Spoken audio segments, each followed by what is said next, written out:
सचित्ते सत एव सिद्ध आत्मा प्रियोऽर्थो भगवानन्तः तन्निर्दितो नियतार्थो भजेत संसार हेतु परमस्य यत्र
শ্রী সুকুমারী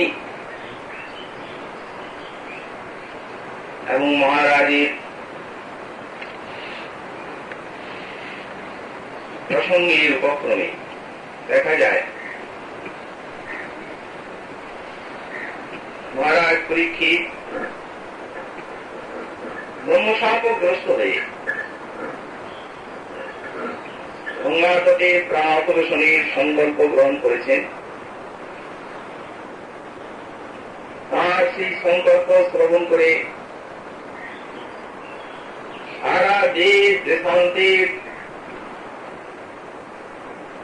সব পৃথিবীর মুনি ঋষি মহারাজ পরীক্ষিতের দর্শনের জন্য গঙ্গা তটে আগমন করেছে।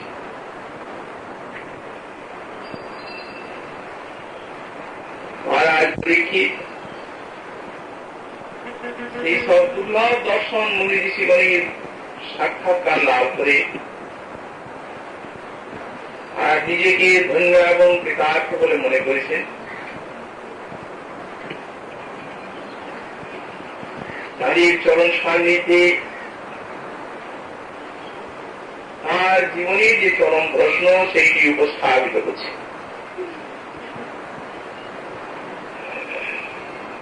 বলছেন, হে ঋষিগণ, আমি কি সৌভাগ্য করেছিলাম জানি না,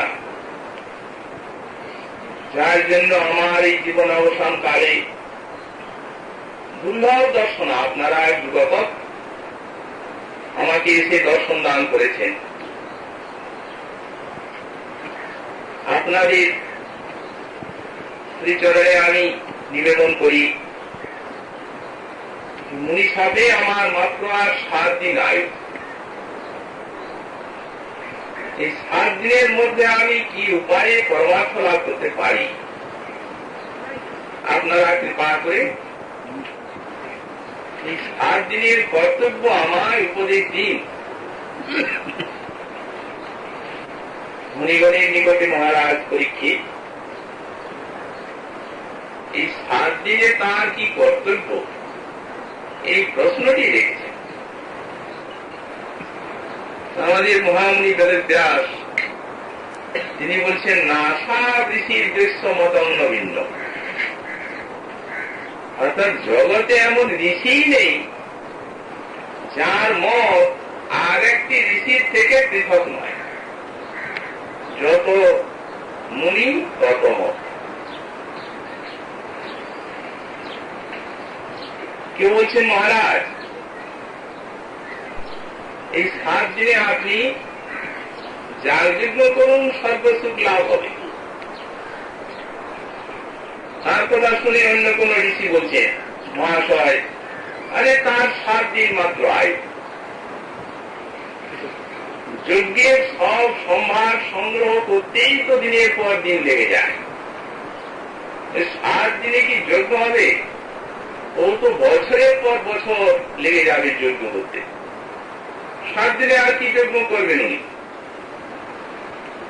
মহারাজ, আপনি বলি রাজার মতো সব সর্বস্ব দান করুন, সর্বসুখ ভোগ হবে। এই কথা শুনে কোন ঋষি বলছেন, মহাশয়, স্বর্গ কখনো অক্ষয় হয় না। শাস্ত্রে পাওয়া যায়, ধীরে পুণ্যে মর্তলোকং বিশন্তি। যখন কর্মের ফল ক্ষীণ হয়ে যায় তখন আবার মর্তলোকে আসবে না। সুতরাং মহারাজ, আপনি যমনীয় মহাদীপ দ্বারা আপনার মনকে সমাধিস্থ করুন, পরব্রহ্মের চিন্তা করুন, পরমাত্মা আপনার কল্যাণ লাভ হবে। এই কথা শুনে অন্য কোন ঋষি বলছেন, বলেন, আরে তার তো মাত্র 7 দিন আয়ু, সুতরাং তার তো মনের মৃত্যুই হয়ে গেছে। এখন আর তিনি মনকে সংযত করে পরমাত্মায় নিয়োগ করবেন কি উপায়? এটি কি তার দ্বারা সম্ভব? সুতরাং মহারাজ, এই যে 7 দিন আপনার অবশিষ্ট আছে, আপনি ঊর্ধ্বপদে হেঁট মুন্ডে তপস্যা করুন 7 দিন। মহারাজ পরীক্ষিত বিভ্রান্ত হয়ে পড়লেন, হাত জোর করে বলে, ঋষিগণ, আপনাদের সকলকে দর্শন করে আমার জীবনে একটা আশার আলো দেখেছি, কিন্তু এখন দেখছি সব নৈরাশ্যের অন্ধকারে ডুবে গেল। এখন আপনারাই তো আমার সাধ্য বিষয়ে, সাধনা বিষয়ে নানা তর্ক শুরু করলেন। এখন যে মুনির কথা শুনবো আমি, অন্যান্য যে সমস্ত ঋষি, তাদের কথা না শুনলে তারা অভিশাপ দেবেন। তো এক অভিশাপে তো আমি 7 দিনে এই মৃত্যুকে বরণ করতে চলেছি, আমার কল্যাণ লাভ করতে যাব আর এক অভিশাপ। সুতরাং আপনাদের দোষ নেই, এ আমার অদৃষ্টেরই নির্মম পরিহাস বলতে হবে। ইত্যবসরে মহারাজের আজ্ঞাকাশে তাঁর সেই নৈরাশ্য অন্ধকার দূরীভূত করে আবির্ভূত হলেন স্বয়ং ব্যাস নন্দন শিশু করে। দুর্বাসা আলোকিত হয়ে উঠল, সব মুনি ঋষি সসম্ভ্রমে তাকে দেখে দাঁড়ালেন এবং মহারাজ পরীক্ষিতকে বললেন, আরুন, উনি যা বলবেন সবার তা শিরোধার্য, কারো কথা আমাদের আপনাকে শুনতে হবে না, আপনি ওর কথা শুনুন এবং ওর কথা মতো আপনি কাজ করুন। মহারাজ পরীক্ষিত শ্রী শুকদেবের অর্চনা করলেন, অর্চনা করে তার যে জীবনী সার প্রশ্ন, এই প্রশ্নটি সুকমুনির চরণে উপস্থাপিত করলেন। সুকমুনি বললেন, মহারাজ, আপনি তো 7 দিন পরে মরে যাবেন, সুতরাং এই 7 দিনে আর আপনি কি করবেন? কি, একে তো মনের মৃত্যু আপনার হয়ে গেছে, আপনার দ্বারা কিচ্ছু হবে না, আপনি এখানে বসুন আর আমি যা বলছি সেটি শুনে যান, কিচ্ছু করতে হবে না, কেবল শুনে যান, শুনতে তো পারবেন, কান আছে। ভক্তি সাধনা চরমঙ্গ এই শ্রবণাঙ্গ ভক্তি। মহারাজ, একে ভগবানের উপাসনা বলা হয় এবং এক অঙ্গে নিষ্ঠা হলেই গোবিন্দ চরণ প্রাপ্ত। আপনি নিষ্ঠার সেই শ্রবণাঙ্গটি পালন করুন, শুনে যান। ভগবানের উপাসনার এই মধুরতা আপনি এমন মনে করবেন না যে শ্রবণাঙ্গ ভক্তির দ্বারা মাত্র 7 দিনে কি গোবিন্দ চরণ লাভ সম্ভবপর হবে? মহারাজ, নৈরাশ্যের কোন কারণ নেই। খট্টাঙ্গ নামক এক রাজা ছিলেন, তিনি খুব শক্তিশালী, দেবগণের সহায়তা করেছিলেন এবং দেবগণ তাকে বর দিতে চেয়েছিলেন। মহারাজ খট্টাঙ্গ তাদের কাছে বর চেয়েছিলেন যে আপনারা দেবতা, আমার কতটুকু আয়ু আপনাদের জানা, অতএব আপনারা যদি বলেন যে আমি আর কত সময় বাঁচবো, তাহলে সময়টুকু আমি সেইভাবে পরমার্থ সাধনায় নিয়োগ করতে পারবো। তখন দেবগণ তারাও দেখে বলেছিলেন, মহারাজ দুঃখের সঙ্গে জানাতে হচ্ছে আর এক মুহূর্ত কাল আপনি বাঁচবেন। তখন মহারাজ প্রত্যাঙ্গ তিনি একটি দ্রুতগামী যান দেবতাগণের নিকটে নিয়ে আর এই ভূলোকে এসে সেই সময়টুকু উৎকণ্ঠায় গোবিন্দকে ডেকে আরেক ক্ষণকালেই গোবিন্দ চরণ পেয়েছে। সুতরাং 7 দিন আপনার অনেক রয়েছে, কোন চিন্তার কারণ নেই। এই প্রসঙ্গে শ্রী সুকমুনি মহারাজ পরীক্ষিতের নিকট ভগবত ভজনী বা উপাসনার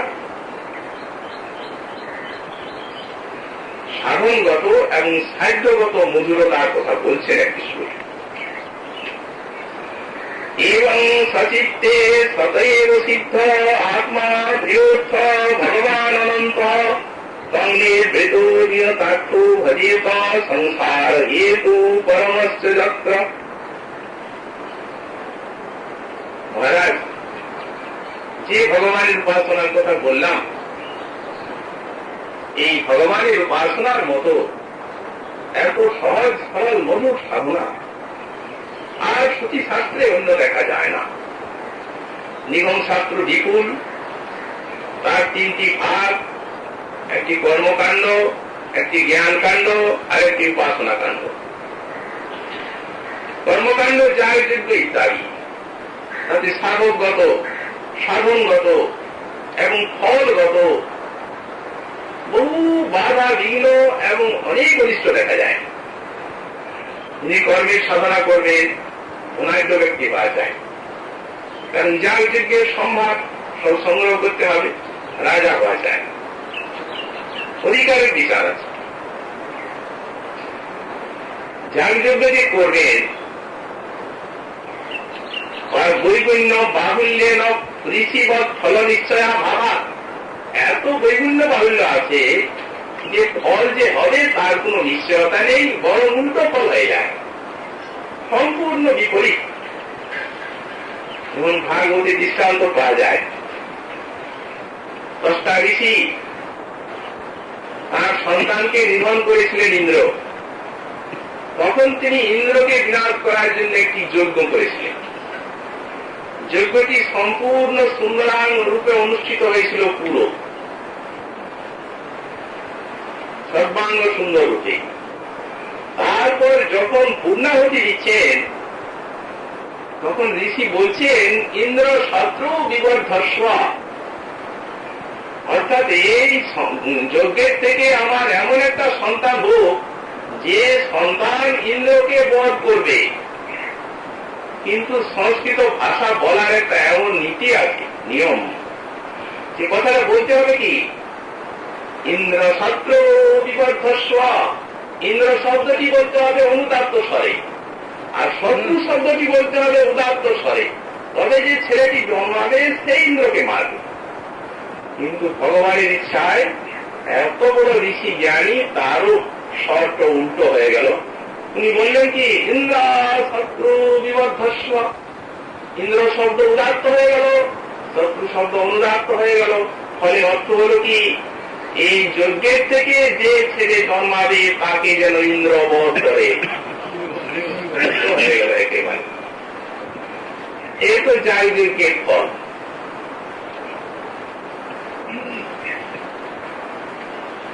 সাধনাও সেই কষ্ট, বহু নিরস সাধনা, রসবোধের সীমারেখা পর্যন্ত একবার মুছে গেছে, কেবল কষ্ট আর কষ্ট। তেমনি জ্ঞানের সাধনা পুরস্ত ধারা সীতা ব্রতা দুর্গম হতাস্তব কবলু বদন্তি, সে তো খুঁড়ে ধার, তরবারির ধারের উপরে যদি কাউকে মারতে হয় তাহলে তার পড়ে যেতে কত দেরি, পা কেটে যাবে। কিন্তু ভক্তিপথ, ভাগবত বললেন, জানা স্থায় নররাজন নরহিতি ধাবন নিহিল্লবা নেত্রে নস্থলেন ন বদেতি হ। ভক্তিপথ এত প্রশস্ত যে চক্ষু মুদ্রিত করে ছুটে গেলেও পতনের সম্ভাবনা নেই। পদস্খলনেরই সম্ভাবনা নেই, পতনের কথা দূরে। জ্ঞানী যখন ইন্দ্রিয়কে সংযত করে হৃদয়ে জ্ঞানের আলো জ্বালেন, এই যে প্রত্যেক ইন্দ্রিয়ের যে অধিষ্ঠাত্রী দেবতা, তাদের জ্ঞান ভালো লাগে না, কারণ মধ্যে রস নেই, তারা আস্বাদন চান। এই জন্য যখন বিষয় বাতাস আসে তখন তারা জোর করে ইন্দ্রিয়টাকে খুলে দেয়। ওই বিষয় বাতাস যখন বুকে গিয়ে আর সেই জ্ঞানের প্রদীপকে নির্বাচিত করে দেয়, তখন পুনরায় জ্ঞানীরা সাধ্য নেই নিজেকে জানবে। আমার নানা নরকারী দুঃখ হয়, জন্মমরণের স্রোতে আসতে থাকে। যোগের রাস্তা, সেখানে উপাসক উপাসনা এবং ফলগত নানা বিঘ্ন। একে তো সেই প্রকার সন্দেহাদি গুণযুক্ত করা যায় অষ্টাঙ্গ যোগ, তারপর আবার সাধনাগত ক্লেশ এবং বিঘ্নত এত বড় তপস্বী যোগী সৌগরী ঋষির মতো জলস্পন্দন বিদ্যা প্রভাবে যিনি যমুনার জলের ভিতরে যোগ সাধনা করছিলেন, মৎস্যের মিলন দেখে তার কামনা জাগল। মন্দাতা রাজার 50 কন্যাকে বিয়ে করলেন ঋষি যোগী হয়ে। এক এক কন্যার গর্ভে 10 সন্তান জন্মালো, 500 ছেলের বাবা হয়ে গেলেন ঋষি। কতখানি বিঘ্নতায় চিন্তা করল। কিন্তু ভক্তিপথ কি মধুর, নির্বিঘ্ন, এবং বিঘ্ন এলেও জ্ঞানী যোগীর মতো ভক্তকে ব্যাহত না করে ও সোপানের মতো ভক্তকে ভগবানের পাদ কর্মে পৌঁছে দেবে, বিঘ্ন বেরিয়ে আসবে। এই জন্য প্রথম বলছেন এবং, এই যে এবং শব্দটি দিয়েছেন না, এবং শব্দটি পূর্বের যে কথা বলেছেন তার সঙ্গে একটা যোগ আছে। এবং মানে অতই, তো পূর্বে কি কথা বলেছেন? এর পূর্বে সেই সুমনি প্রথমেই শরণাগতির কথা বলেছেন। মহারাজ ভগবানের পাদ পদ্ম উপাসনা করেন যিনি, তিনি যতই ভক্তিমত আশ্রয় করলেন, সেই ভগবান করুণা করে তার ইহলোকের পরলোকের সব ভাগটা নিয়ে নিলেন, আর কোন চিন্তা নেই। যা নিশ্চিন্ত হয়ে আপনি উপাসনা করেন, নিঃসংশয় নিশ্চিন্ততা এসে গেল। শরণাগতি হচ্ছে ভক্তি সাধনার প্রাণ। আমরা যে ভগবানের উপাসনা করি, শরণাগত হয়ে আমাদেরকে ভজন করতে হয়। শ্রীজীব বললেন ভক্ত কেন ভগবানের চরণে শরণাগত হন, তার দুটি কারণ দেখালেন। একটি বললেন আশ্রয়ান্তরিষ্ঠ অভাব কথনে ন, আর কথঞ্চিৎ আশ্রয়ান্তরিষ্ঠ তেজনে নচ নাতি প্রজ্ঞা। বলেন আশ্রয় তত্ত্ব জীব, আশ্রয় গোবিন্দ আর জীব হচ্ছে তার আশ্রিত। সুতরাং এক জায়গায় না এক জায়গায় জীব আশ্রয় নেই, আশ্রয় না নিয়ে থাকতে পারে না। তত্ত্বটি হচ্ছে সে আশ্রিত তত্ত্ব। আমরা অনাদিকাল থেকে গোবিন্দ চরণ ঘুরেছি ঠিকই, কিন্তু আমাদের যে আশ্রয় নেওয়া স্বভাব, সেই স্বভাবটি আমরা ভুলতে পারি। মহাজন বলছেন যখন মাতৃ গর্ভে আসি তখন মায়ের গর্ভে আশ্রয়, জন্মগ্রহণের পর পিতামাতার কোলে আশ্রয়, বাল্যকালে শিক্ষক মহাশয়ের আশ্রয়, কৈশোরে বিবাহিত জীবনে পত্নীর আশ্রয়, কর্মজীবনে কত উচ্চ পদাধিকারী গুণী মহাজনের আশ্রয়, প্রৌঢ় জীবনে ছেলে পেলের আশ্রয়, বার্ধক্যে শরীরে একটা লাঠিরও আশ্রয় নিতে হচ্ছে, অন্য কথা কি আছে। আর মৃত্যুর পরে জমের আশ্রয়, আবার কর্মফল নরকাদি ভোগ করে মাতৃগর্ভে আরো আশ্রয়, এমনি চক্রের মতো আশ্রয় নেওয়ার ব্যাপারটা চলছে। কিন্তু জীবের পরম শুদ্ধ এবং নির্ভয় আশ্রয় শ্রী শ্রী গোবিন্দ চরণ, তার চরণে আশ্রয়টি ভুলেই যে সংসারে এই সংসার যন্ত্রণায় পড়েছে, যদি একবার তার চরণে মুখেও বলে কৃষ্ণ তোমার হো যদি বলে একবার, তো ভববন্ধ হইতে কৃষ্ণ তারে করেন পার। সতীদেব প্রপন্ন জস্তু বাস্মিত জাততে অভয়ং সর্বদা তো তুমি দদাম্যে তৎব্রতং মম। ভগবান বলছেন আমার একটা ব্রত আছে, যে একবারও বলে তোমার চরণে স্মরণ নিলাম, তাকে আমি সকল প্রকার ভয় থেকে মুক্ত করে অভয় অমৃত স্বরূপ আমার চরণ দিয়ে ধন্য করে থাকি। এ আমার ব্রত, এ আমার স্বভাব। সুতরাং প্রথমেই শরণাগতি শেখায়। যদি কেউ বলেন যে সেও শরণাগত হতে পারলে তো আমরা সাধারণ সংসারী মানুষ, না না, আপনাকে শরণাগত জোর করে হতে হবে কেন? যখন আপনি ভক্তি করতে আশ্রয় করলেন, তখন গোবিন্দ বুঝে নিলেন যে আপনি তার আশ্রয় নিলেন। আপনাকে জোর করে আর তার জন্য আশ্রয় নিতে যেতে হবে না। দীক্ষাকালে করে ভক্ত আত্মসমর্পণ, কৃষ্ণ তারে তৎকালে করেন আত্মসমর্পণ। ভক্তিপথ আশ্রয় মাত্রে ওটা হল, আপনি হল। তিনি বুঝলেন যে ও আমার আশ্রয় নিল, কারণ ভক্তিপথে একটা তর্বিসামতি সর্বত্র আছে। আমি এই পুত্রকে ডাকছে নারায়ণ বলে, বিষ্ণুদূত নেমে আছেন। ভগবান অন্তর্যামী, তিনি কি জানেন না যে ও সন্তানকে ডাকছে? কিন্তু যে তদ্বিষয়াবতী মরণকালে এমনি করে ভক্ত দিয়ে নারায়ণ বলে ডাকে। ভগবান যদি অন্তর্যামী জানেন পুত্রকে ডাকছে, তথাপি তিনি ভাবছেন না আমাকেই ডাকছে, অন্যকে ডাকি। সুতরাং তিনি বুঝেন যে আমার চরণে শরণাগত হয়ে গেল। আমাদেরকে বুদ্ধিপূর্বক শরণাগতি আনতে হয় না। মহারাজ পরীক্ষিতের প্রতি শ্রী সুকমুনি বলছেন, হে রাজন, যার উপাসনা আমরা করব, এখন উপাস্য গত মধুরতা দেখুন, এবং সচিত্তে সতৈব সিদ্ধ। ভগবান তিনি হৃদয়ের অন্তরে বসে আছেন, তাকে ভজন করার জন্য অন্য কোথাও যেতে হবে না আপনার। তিনি তো অন্তরে বসে আছেন, অন্তর্যামী। আমাদের অন্তরের ভাব সবই বুঝতে পারছি। সুতরাং যদি অন্য কোনো দেব দেবীর উপাসনা করতে হয়, পরস্পর পরস্পর মানবকুল অন্য কারো উপাসনা করে, তাহলে উপাসনা বা অর্চনার যে সমস্ত সামগ্রী, সেগুলি নিয়ে তার আরাধনা করতে হয়, তখন তার প্রসন্নতা দেখা যায়। কিন্তু যিনি হৃদয়ের মধ্যে সতত বসে আছেন, যদি আপনার সামগ্রীর অভাব থাকে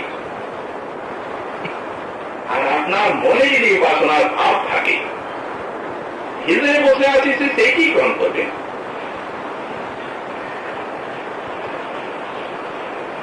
এই পরস্পরের যে সেবা,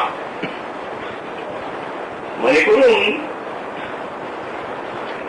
কোন একটা উৎসব এসে উপস্থিত হল, দুর্গোৎসব। প্রতি বছর আপনি স্ত্রী পুত্রাদিকে বস্ত্র অলঙ্কার আদি দেন, কিন্তু সে বছর আপনার হয়তো টাকা পয়সা হাতে নেই। তখন যদি আপনি বলেন যে আমি তোমাদেরকে মনে মনে বস্ত্র অলঙ্কার দিলাম, তোমরা সুখী হও, ওরা আপনাকে গাল দেবে, বলবে যদি তোমার না থাকে টাকা চুপ করে থাকো না বাবু, তুমি মনে মনে দিলে আর আমরা পেয়ে গেলাম আর কি। কিন্তু ভগবান বলছেন মানস প্রচারেণ পরিচর্য প্রিয়তা, তুমি মনে মনে আমায় দাও, তোমার অন্তরে আমি বসে আছি। এক ব্রাহ্মণ মানুষ সেবা করতেন, দরিদ্র ব্রাহ্মণ, প্রতিষ্ঠান করে মানুষ সেবায় সিদ্ধি হয়েছিল। মানুষ উপচার তৈরি করতে গিয়ে আর গরম খেয়ে আঙুল দিয়ে হাত পড়ে গেল। মনে পরিপক্ক খেয়ে বাইরে কিচ্ছু নেই, ভক্তির তো সত্যি। নারায়ণ হাসছেন বৈকুণ্ঠে, কমলাদেবী বলছেন তুমি সহসা হাসলে যে? নারায়ণ বললেন, দেবী আমার ভক্তির তো সত্যি, মনে পাচিত ফিরে ব্রাহ্মণের হাত পড়ে গেছে, তুমি দেখবে তার হাতটা। তখন বিষ্ণুদূত পাঠিয়ে তাকে বৈকুণ্ঠে নিয়ে গেলেন। যারাই বৈকুণ্ঠে যান সিদ্ধি প্রাপ্ত হয়ে, তাদেরকে এই যথাবস্থিত দেহ ত্যাগ করে আর একটা চতুর্ভুজ রূপ ধারণ করে বৈকুণ্ঠে যেতে হয়। এই যে বৈকুণ্ঠে যাওয়া যায় না, কিন্তু চতুর্ভুজ দিয়ে যদি ব্রাহ্মণকে নারায়ণ নিয়ে যান তাহলে আর ওই পোড়া আঙুলটা কমলাকে দেখানো যায় না। এর দ্বারা ভঙ্গি করে ভগবান কি দেখিয়ে দিলেন? দেখিয়ে দিলেন যে মানস উপচারে সেবা করে তার দেহটি সিদ্ধি হয়ে চিন্ময় হয়ে গেল, দেহটিকে নিয়ে গেলেন।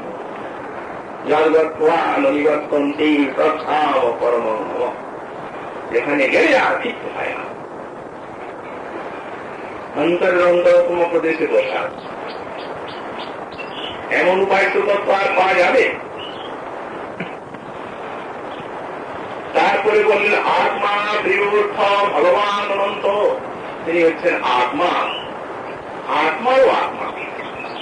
অর্থাৎ লিখেছেন তার প্রিয়তায় সবকিছু প্রিয় হয়ে থাকে। পরমাত্মা তিনি। জলের গতি যেন সমুদ্রের দিকে স্বাভাবিক, তেমনি আত্মার প্রীতির গতি ভগবানের দিকে স্বাভাবিক, কিন্তু এখন অস্বাভাবিক হয়ে পড়ে। ভগবত বিস্তৃতির জন্য, ভগবত বৈমুখ্যের জন্য এটা অস্বাভাবিক, অন্যদিকে ছুটছে শ্রদ্ধা। দেখুন, স্ত্রী পুত্রাদি প্রিয় হয় মানবিক। কার প্রিয়তা? দেহের প্রিয়তা। অনেকে হয়তো মনে করেন যে আমি আমার দেহের থেকেও আমার ছেলেকে বেশি ভালোবাসি, কিন্তু শাস্ত্র তা করছেন নই পুত্রস্য কামায় পুত্রাদিয়া ভবন্তি, কিন্তু আত্মনস্তু কামায় পুত্রাদিয়া ভবন্তি। কি নিজের পুত্রের প্রীতির জন্য পুত্র প্রিয় হয়, নিজের দেহের প্রীতির জন্য পুত্র প্রিয় হয়। তার মানে যখন মনে করুন আপনার গৃহে অগ্নিসংযোগ হয়ে গেল, অনেক স্থলে দেখা যায় যে হয়তো ছেলে ভিতরেই থাকলো, আগুনে পুড়ে গেল, আর নিজের মানটিকে রক্ষা করলো তো বেরিয়ে। তাহলে বুঝতে হবে পুত্রের থেকে দেহ বেশি প্রিয়। এই দেহের প্রিয়তা কার নিয়ে? আত্মার নিয়ে। দেহের থেকে আত্মা বেশি। তার দৃষ্টান্ত কি? তার দৃষ্টান্ত হচ্ছে আত্মহত্যা। যারা আত্মহত্যা করেন তাদের দেহটি তাদের আত্মার কাছে এমন কিছু অপ্রিয় হয়ে যায়, যার জন্য তারা সেই অপ্রিয় দেহটিকে ত্যাগ করে নিজে সুখী হতে চান, আত্মাকে সুখী করতে চান নিজেকে। তাহলে দেহের থেকেও প্রিয় আত্মা, এই আত্মহত্যা দৃষ্টান্তে বোঝা যায়। কিন্তু আত্মা কার প্রিয়তায় প্রিয়? ওই পরমাত্মা ভগবানের প্রিয়তায় আত্মা। আমরা শ্রী ভাগবতী দেখতে পাই, যেদিন ব্রহ্মা গোবৎস গোপবালক কৃষ্ণের হরণ করলেন, সেদিন শ্রীকৃষ্ণই নিজে গোবৎস গোপবালক রূপে বৃন্দাবনে প্রবেশ করলেন গোপাবাসে। তখন গোপীগণের এবং গাভীগণের আপন আপন সন্তানের থেকে সেই দিন যে নিজের সন্তান তাকে কোটি কোটি গুণ প্রিয় বলে মনে করে। তখন মহারাজ পরীক্ষিত প্রশ্ন করছেন সুখদেবকে, বললেন ব্রাহ্মণ আপন সন্তান সকলেরই প্রিয় হয়, কিন্তু যশোদানন্দন তো যশোদার ছেলে, তিনি গোপীগণের এবং গাভীগণের নিকটে নিজের সন্তানের থেকে বেশি প্রিয় কেন হলেন? তখন সুখমুনি এই তত্ত্বটি বললেন, কৃষ্ণ মহারাজ, কৃষ্ণ হচ্ছেন আত্মারও আত্মা, পরমাত্মা। অতএব সকল জীবের প্রীতির গতি স্বাভাবিকই কৃষ্ণের দিকে। তাহলে তিনি স্বাভাবিক প্রিয়। ব্যাখ্যাকার লিখেছেন, প্রিয়ের যে সেবা সেটি সুখস্বরূপ। প্রিয়জনকে সেবা করা এটি তো সুখকর ব্যাপার। ভক্তিতে আর দুঃখ কোথায়? যিনি উপাস্য তিনি হচ্ছেন আমাদের আত্মার থেকে কোটি গুণ প্রিয়। সুতরাং সেবাটি তো সেখানে সুখময়, এবং তিনি হচ্ছেন ভগবান। ব্যাখ্যাকার লিখলেন, ভগবান বলে তাঁর ভক্তবাৎসল্য, কারুণ্য, বদান্যতা,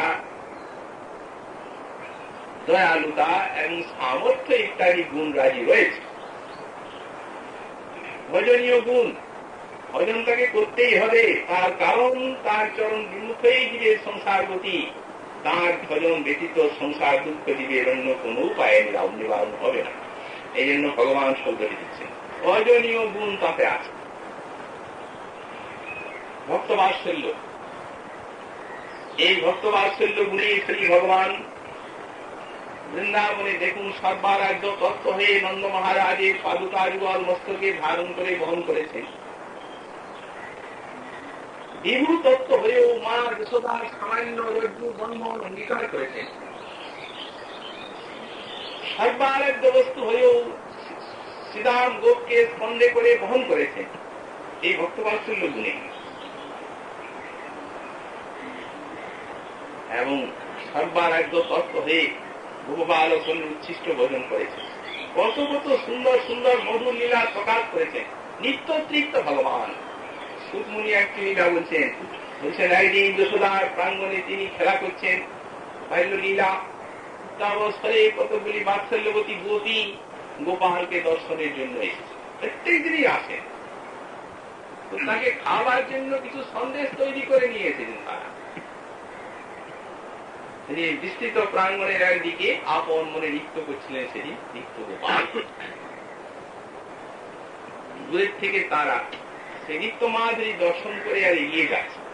সহসা তাদেরকে দেখে গোপালের নৃত্য বন্ধ হয়ে গেল। তখন তারা মনে মনে ভাবছেন আর একটু যদি গোপাল নাচতো তাহলে কি আনন্দ হতো।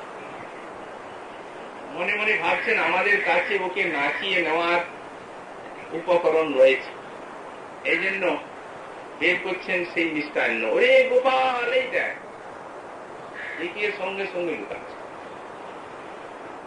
সুমনি বলে রাজন গোপী বিস্তৃত নিত্যাদ ভগবান বালবৎপতি, ওইখানে ভগবান শব্দ দিচ্ছে।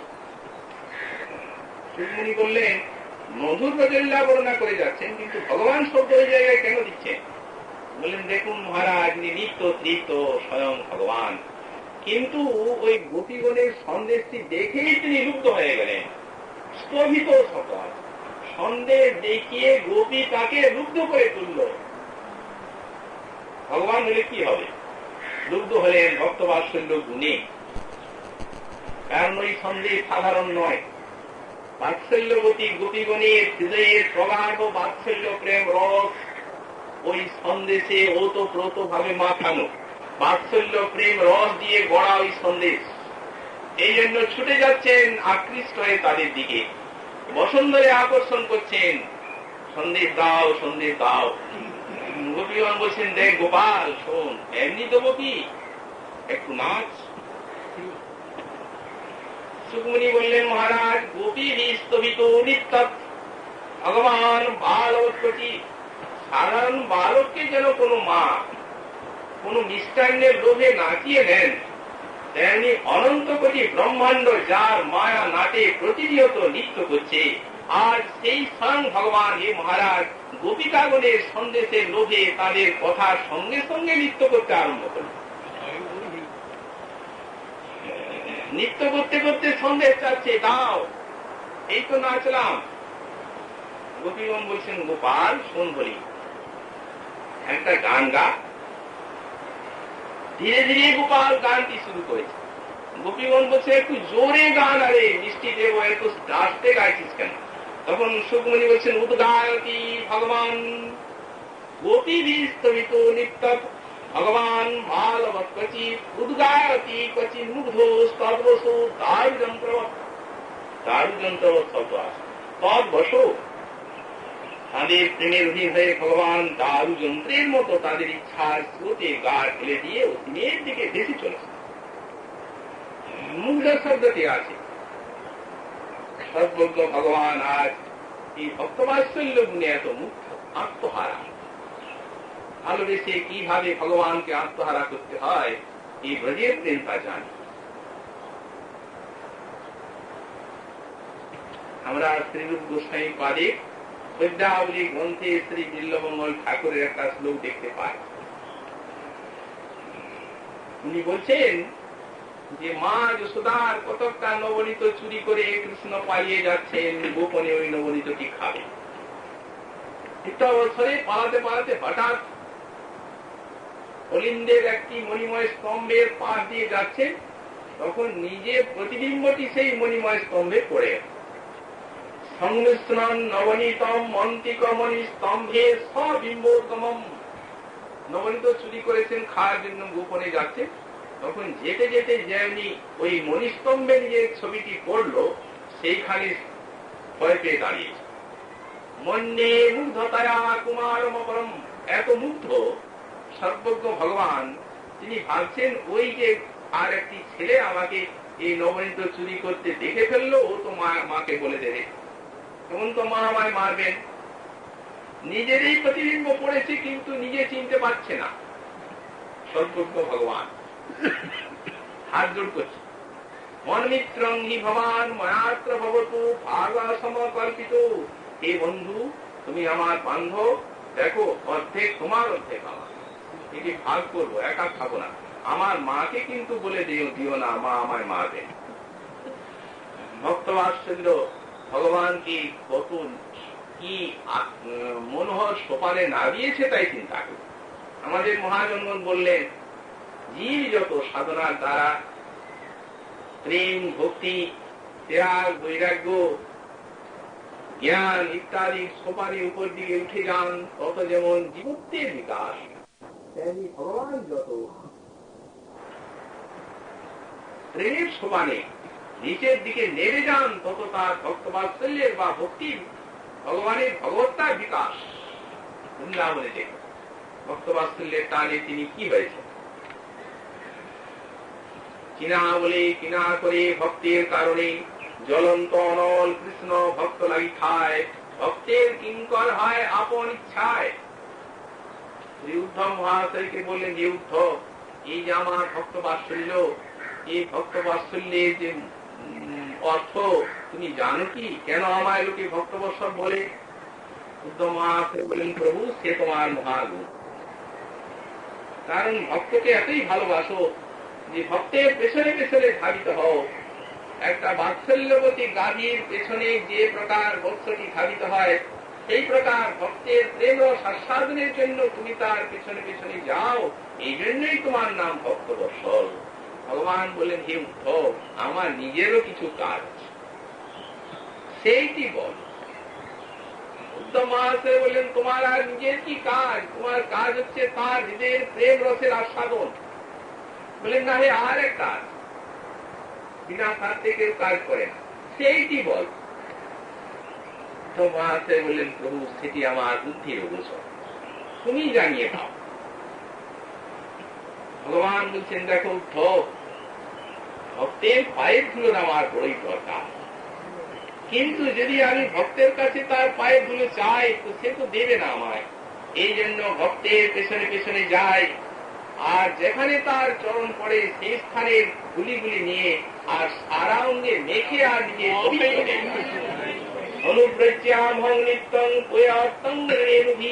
ভক্তের চরণ ধুলির দ্বারা পবিত্র হব, এই কামনায় ভক্তের পেছনে পেছনে যায়। কিন্তু তার মধ্যে কি অপবিত্রতা আছে, যার জন্য তিনি ভক্তের চরণ ধুলি নিয়ে পবিত্র হচ্ছেন? কিন্তু আমাদের ধারণার অবসর যা, অথচ ভাগবতের শ্রীমুখে বলছেন, কুয়ে ইতি ভাবনয়া অনুব্রজামি, না বলার উপায় নেই, শ্রীমুখ বাণী। কুয়ে পবিত্র হইব এই চিন্তায় ভক্তের পেছনে পেছনে যায়, তাই ভক্তবর্ষ। শ্রীজীব গোস্বামী পাদ ব্যাখ্যা লিখেছেন, বলেন ওই ভক্তবাৎসল্য গুণে তিনি যে নিজেকে অপবিত্র বলে মনে করছেন, এও তার এক ভক্তবাৎসল্যের চরমতা। কারণ তিনি ভাবছেন ভক্ত আমাকে প্রতিনিয়ত ভজন করে চলেছেন, কিন্তু ভক্তকে কিছু দেবার আমার উপায় নেই, দিতে আর কিছুই পাচ্ছি না। কি দেবেন তিনি? ভক্তের মনের মতো বস্তু দিতে হয় দিলে, কিন্তু ভক্তকে যখন বলেন, বলো তুমি কি বল চাও, ভক্ত বলেন, প্রভু তোমার সেবা চায়। তো আরে সেবা দিলে তো তারই পাওয়া হচ্ছে, তাহলে তাকে কি দিলেন তিনি? ওই জায়গায় হার এসে যায় তার। তখন নিরুপায় হয়ে তিনি মনে করেন, এই যে আমার বুক কৃতজ্ঞতার ধারে এত বিশাল ভারী হয়ে আছে, ভক্তের পায়ের গুলোগুলি যখন মাখেন তখন মনে করেন, যা কতকটা তো হালকা হয়ে ভক্তবাৎসল্যের সোপানে ভগবান কত দূর অবতরণ করেন তাই যে।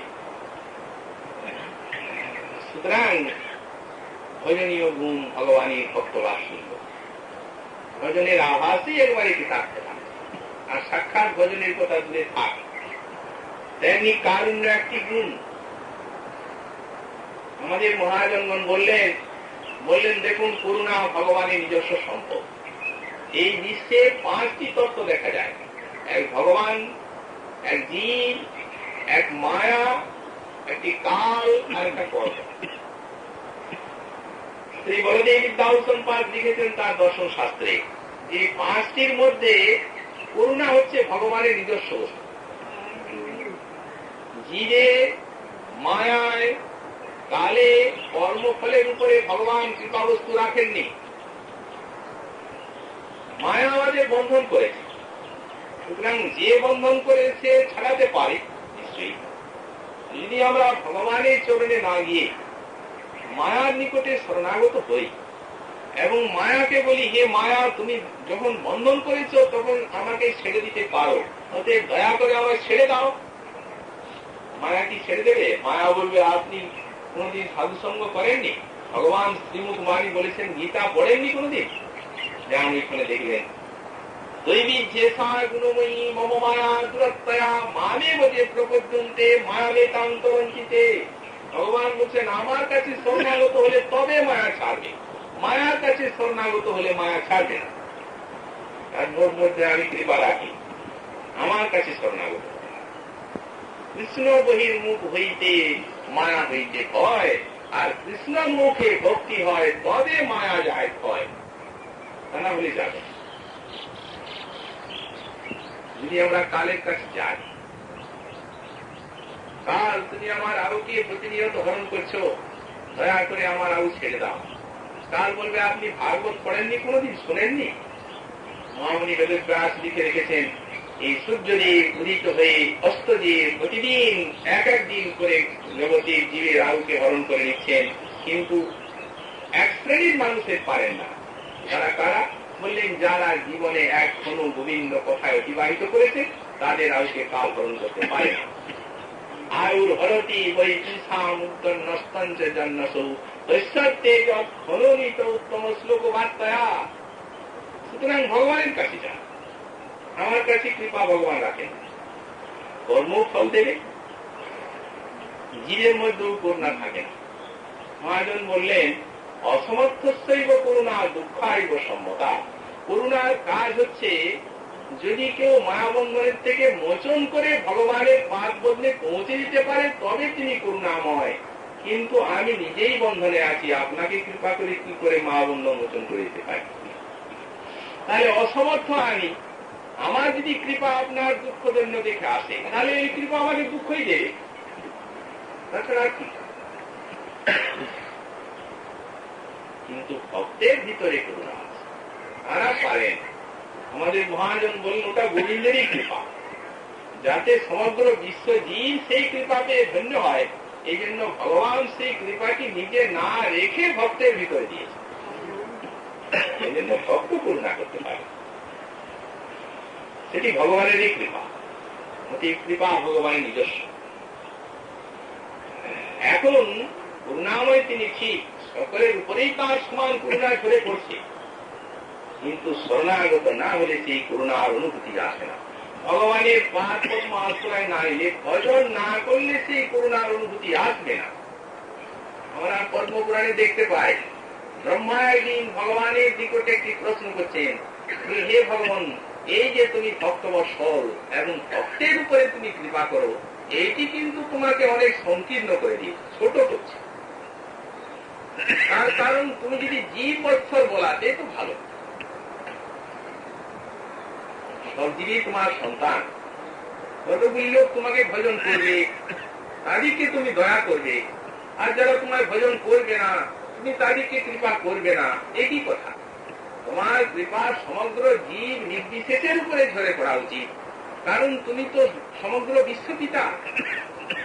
ব্রহ্মার এই প্রশ্ন শুনে ভগবান হাসলেন, বললেন, দেখো ব্রহ্মণ, কৃপা তো আমার সব জীবের উপরেই ঝরে পড়ছে, তবে সেই কৃপার ধারা ভক্তের আধারে দাঁড়াচ্ছে, আর অন্য জায়গায় দাঁড়াচ্ছে না, তো আমি কি করবো বলো?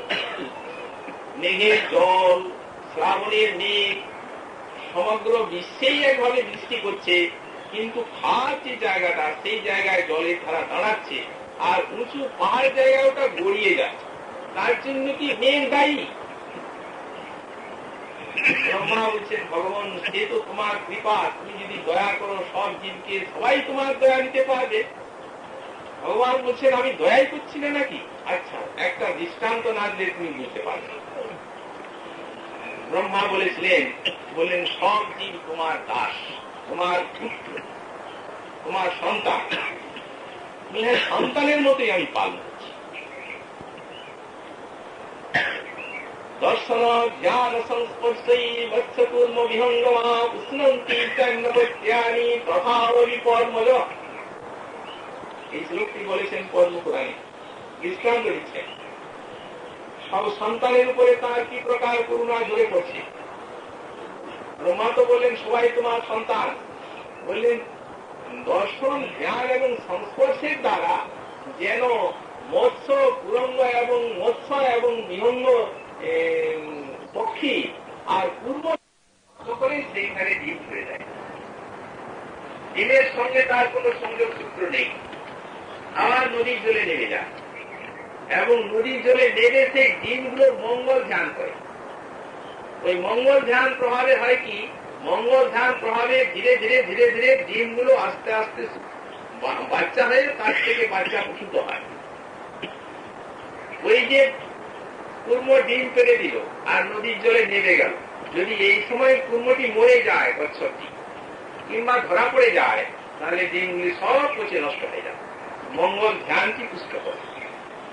তো তেমনি ব্রহ্মাকে শ্রী ভগবান বলছে যে ব্রহ্মণ, এই যে অনন্ত কোটি ব্রহ্মাণ্ড আমি প্রসব করেছি, এই অনন্ত কোটি ব্রহ্মাণ্ড সৃষ্টি করে কিন্তু আমি এই ব্রহ্মাণ্ডের অন্তরালে থেকে ব্রহ্মাণ্ডের মঙ্গল ধ্যান করছি। এই মঙ্গল ধ্যান প্রভাবে তুমি জড়ের ভিতরে একটা চেতনের স্পন্দন দেখতে পাচ্ছ। এই যে গ্রহ নক্ষত্র তারকা আপন আপন কেন্দ্রে নিজের নিয়মে উঠছে ডুবছে, এই যে একটার পর একটা ষড় ঋতুর পরিবর্তন হচ্ছে, প্রকৃতি তো জড়া। সুতরাং জড়ের ভিতরে যে চেতনা স্পন্দন দেখা যাচ্ছে, এ কিন্তু আমার এই মঙ্গল ধ্যান প্রভাব।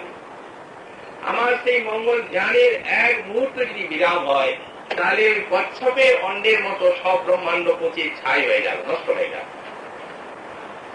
তাহলে জড় জগৎকে আমি পালন করছি মাতার মতো। তেমনি মৎস্য যেমন তার সন্তানকে পালন করে, সেই প্রকার আমি সব জীব জগৎকে পালন করছি। মৎস্য কিরূপ সন্তানকে পালন করে? শরৎকালের দিনে কোন স্বচ্ছ নদীর তীরে বা স্বচ্ছ সরোবরে যদি বেড়াতে যান, দেখবেন কতগুলি মৎস্য শিশু খেলে খেলে যাচ্ছে, আর তাদের মা পিছনে থেকে তাদেরকে রক্ষণাবেক্ষণ করে যাচ্ছে। এই সময়ে যদি মা মরে যায়, তাহলে সব ওই মৎস্যগুলি নষ্ট হয়ে যাবে। কিন্তু মৎস্য শিশু সামনের বৈচিত্র্য দেখে খেলে খেলে যাচ্ছে, মা যে পেছনে রক্ষণাবেক্ষণ করছেন সেদিকে ফিরে তাকায় না। তেমনি ভগবানের কত করুণা চারদিক থেকে আমাদের ঘিরে রেখেছে, এটি আমরা একটুখানি অনুভব করলেই বুঝতে পারি। কিন্তু পিছনে সর্বদা আপনি রয়েছে, অন্তর্যামী রূপে হৃদয়ে আছে। এই যে বলেন স্বচিত্তে সতেব সিদ্ধ, শ্রুতি বললেন দাস সুকন্যা সুজা সখায়া সমানং বৃক্ষং পরিশস্য জাতি। দেহরূপ বৃক্ষের দুটি পক্ষী, একটি জীবাত্মা একটি পরমাত্মা। পরমাত্মারূপ পক্ষী এই দেহরূপ বৃক্ষের যে সুখ এবং দুঃখ দুটি ফল, সেই ফল না খেয়ে আর জীবাত্মারূপ পক্ষী যে ফল দুটি খাচ্ছে, সেই ফল ভোজন ব্যাপারটা দেখছে। অর্থাৎ জৈব সত্তাকে ধারণ করে থাকার জন্য অনন্ত জীবের হৃদয়ে তার মহা অভিযান চলছে, এবং ততদিন পর্যন্ত চলবে যতদিন পর্যন্ত না তাকে নিজের প্রিয় ভক্ত রূপে তিনি নিজের কাছে আনতে পারছেন। সুতরাং কত করুণা তার পেছনে পেছনে ছুটছে, কিন্তু বহির্মুখ জীব তার দিকে তাকাচ্ছে। ভগবান ব্রহ্মাকে বলছেন, তো আমি কি করি বল? আর ভক্ত জগৎকে যে আমি পালন করছি, এ যেন পক্ষী তার শাবককে পালন করে সেই প্রকার। কারণ ভক্ত উপাসনা করছে এবং ভক্ত প্রত্যেকটি বিষয়ে ভগবানের করুণার অনুভূতি পাচ্ছে। ভক্তি তার হৃদয়ে সেই অনুভূতি জাগাচ্ছে। এই জন্যই ভগবানের করুণার উপলব্ধি একমাত্র ভক্ত ছাড়া কেউ করতে পারেন না। তাই ভগবান বললেন তিনি ভক্তবর্ষ। ধরে পড়ছে তো করুণা, কিন্তু দাঁড়াবে কোথায়? গোস্বামীপাদ লিখলেন ভক্তির রাজনী এবং সম্বিতের সার জগতের জিনিস নয়, চিন্ময় জগতের বস্তু। সেই বস্তু জগতে এসে আর শ্রবণ কীর্তন দ্বারে হৃদয়ে প্রবিষ্ট হয়ে মন বুদ্ধির সঙ্গে মিশ্রিত হয়ে প্রেম হয়, এই তো। কিন্তু বহির্মুখ জীবের মধ্যে ওটা তিনি দিতে পারছেন না, দেবার উপায় নেই। তার কারণ এই জন্য সর্বানন্দাদি সাইনী বৃত্তি নিত্যং ভক্তবৃন্দেষু এবং নিক্ষিপ্যমান। ভক্তবৃন্দের মধ্যে নিক্ষেপ করছেন ওটা। তার কারণ দেখুন, ভালোবাসা বস্তু এটি হচ্ছে দ্বিকোটি। ভক্তি সরলার্থ হচ্ছে ভালোবাসা। তো ভালোবাসা একা থাকে না, ভালোবাসা তার নিজের একটা সঙ্গী খুঁজে নেয়।